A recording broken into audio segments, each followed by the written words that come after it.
El Éxodo, un estudio bíblico del segundo libro de la Biblia. Panorama general. Éxodo significa salida. Su tiempo de lectura aproximado es de 3 horas con 15 minutos. Esto va a depender mucho de tu ritmo de lectura.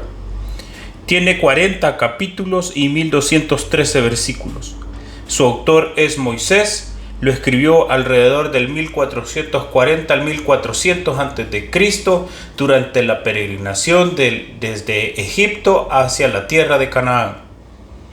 Su propósito es registrar la liberación de Israel de Egipto y su desarrollo como nación. Destinatario o primeros lectores: el pueblo de Israel.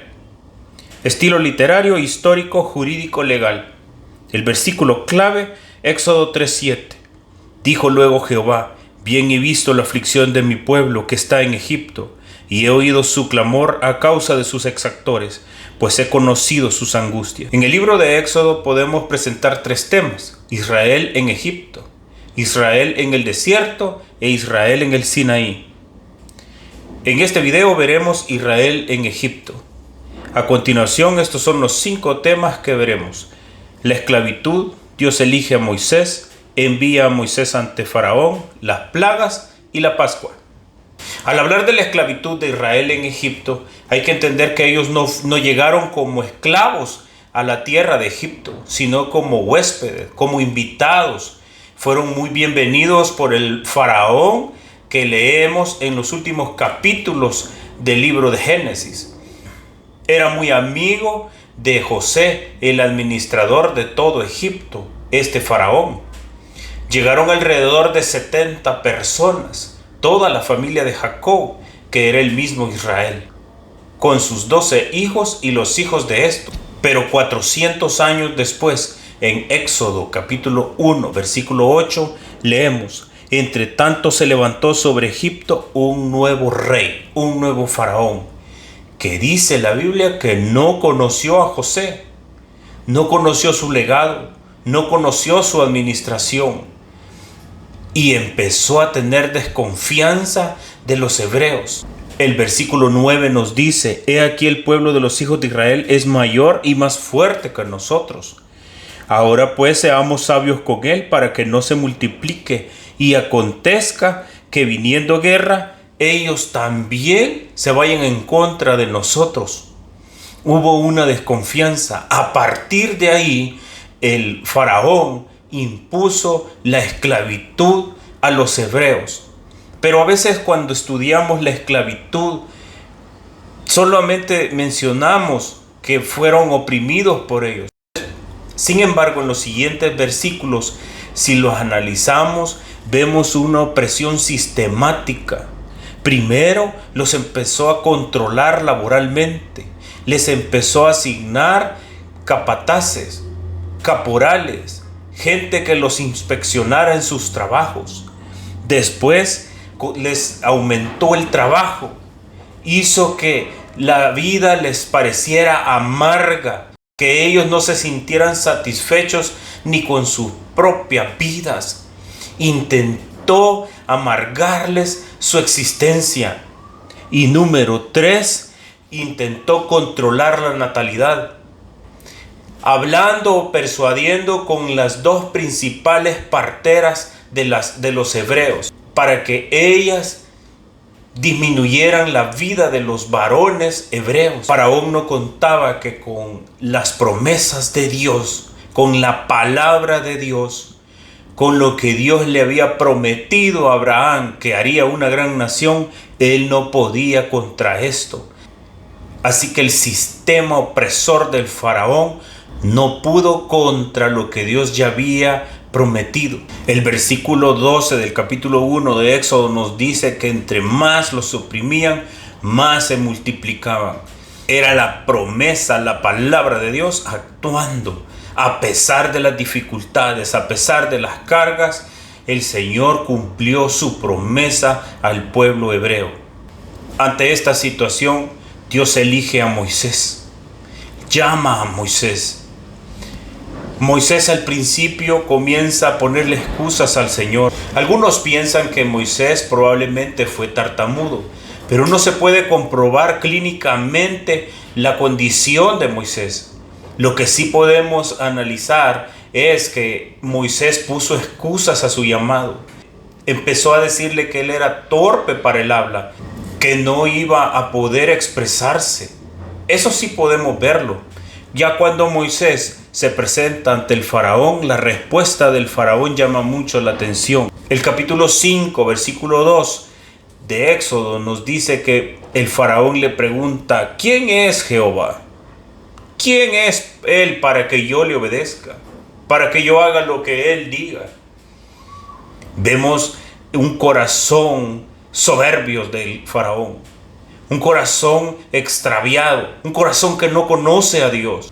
En Jeremías 9, 23 y 24 nos habla acerca de qué nos podemos alabar. No se alabe el sabio en su sabiduría, el valiente no se alabe en su valentía, más bien alabes en conocerme que yo soy Dios, que tengo misericordia, que soy justo. El faraón no era justo, puso cargas pesadas a los hebreos y no le importó la condición de ellos. Intentó mermarlos, los esclavizó por muchos años. Era obvio, no conocía a Dios. Esta es una gran lección para nosotros. Si de verdad decimos que conocemos a Dios, ¿estamos haciendo las acciones que Dios haría? ¿Somos justos con los demás? ¿O nos aprovechamos de otro? Ese era el faraón, era un aprovechado. A los hebreos ya no los veía como personas, los veía como insumos, como posesión de él. Y a lo largo de los capítulos que están en Éxodo vemos la soberbia, cómo iba incrementando del faraón. La Biblia dice que el faraón tenía duro su corazón, y otros versículos más adelante nos dice que Dios endureció su corazón. ¿Cómo podemos explicar eso? ¿Acaso Dios quería que endureciera su corazón? ¿Fue plan de él que el faraón tuviera un corazón duro? Veamos estos 3 ejemplos. El faraón les dijo: sacrifiquen aquí en Egipto. No es necesario que se vayan. No quería perder su mano de obra barata o sin costo alguno. Luego les dice: vayan, pero solo los hombres. Dejen a los niños, dejen a sus familias. Y la tercera: vayan todos, pero sin el ganado.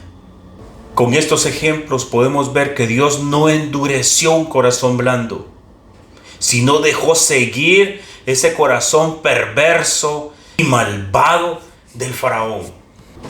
Entonces Dios muestra su poder a través de las plagas. Las plagas, mis estimados, no son al azar. Cada plaga es una respuesta a una deidad de Egipto, porque los egipcios no eran monoteístas. Ellos creían en muchos dioses, creían en el río Nilo, que les daba la vida, que les proveía alimento. Creían en una diosa que era una rana y les mandó ranas. Cada plaga es una respuesta en contra de lo que ellos creían. Adoraban al sol. Dios les mandó días de oscuridad. Y lo más tremendo, que él mismo se creía un dios. Él se hacía pasar por un dios a los demás egipcios. Su primer hijo, el primogénito, para los egipcios era un dios. Y Dios en cada plaga le demuestra que el único y soberano Dios es el Dios de los ejércitos, el Rey de Reyes.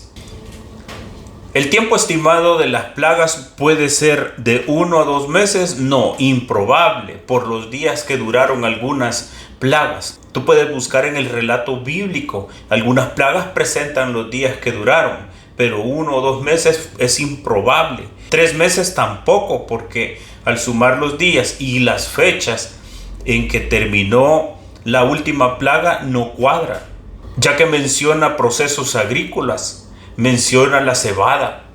Así que esto es improbable. 3 meses no pudo haber durado el tiempo de las plagas. 4 meses es muy probable. Las plagas terminaron en la Pascua. con la muerte de los primogénitos. Para nosotros es como entre marzo y abril. La Pascua.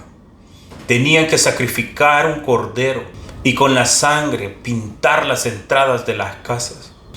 Israel no fue salvo por ser Israel, sino que fueron salvos por obediencia. La sangre en la entrada de las casas no era un simple adorno, simple decoración. Eso significaba que estaban creyendo en Dios. Ahora nos pasa con el cristianismo que nosotros vivimos. No es solamente una fachada, es ver qué es lo que tenemos adentro, qué es lo que nosotros proclamamos. Esa es la verdadera Pascua, creerle al Señor. No fue una lucha entre Egipto versus Israel, fue una lucha entre el pecado y el arrepentimiento. Entre las personas que celebraron la Pascua también hubo egipcios dentro de la comunidad hebrea.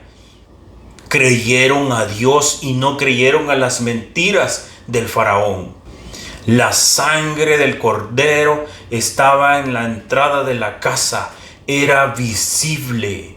Esto nos enseña a nosotros que si nuestro cristianismo es visible, si se nota, si es de veras un cambio real, que la sangre del cordero está en nuestras vidas, la Pascua de Jesucristo, que Él derramó su sangre sobre nosotros. Esto nos enseña a vivir un cristianismo verdadero, un cristianismo real, vivido en nuestra familia, en nuestra casa. Esto es todo por hoy en el primer video del análisis del libro de Éxodo. Dios les bendiga.